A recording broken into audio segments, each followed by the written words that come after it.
ഇതാ ദൈവസാന്നിധ്യത്തിൻ്റെ പ്രത്യേകത. ആരും കൈയൊടിക്കാൻ പോകണ്ട, തലവെട്ടാൻ പോകണ്ട.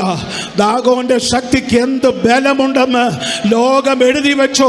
പെട്ടകത്തിന്റെ മുമ്പിൽ അത് കവിണ് വീണ് അത് ഛേദിക്കപ്പെടുന്ന ഒരു രാത്രി കൂടെയായത്. നമ്മുടെ കുടുംബങ്ങൾക്കെതിരെ, തലമുറകൾക്കെതിരെ തലപൊക്കി നിൽക്കുന്നതായ സകല വ്യാപാരങ്ങളുടെ മേലും ഇന്ന് രാത്രിയിൽ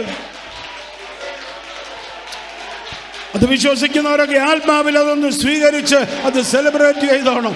ഇന്ന് രാത്രി അത് ഉയരത്തില്ല.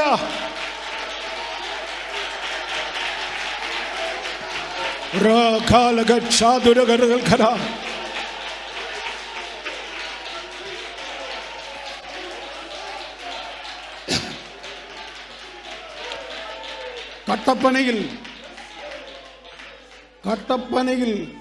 10ാം വാർഡിൽ ഒരു ദൈവസഭയുണ്ടെങ്കിൽ ആ ദേശത്തിൻ്റെ സ്പിരിച്വൽ അതോറിറ്റി, ആ ദേശത്തിൻ്റെ ആത്മീയ അധികാരം അവിടുത്തെ ഒരിടത്തുമല്ല.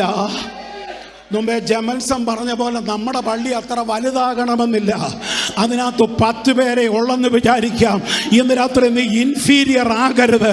അതിനകത്തു ഉയരുന്ന ശക്തിയുടെ വ്യാപാരം അതൊന്ന് എക്സസൈസ്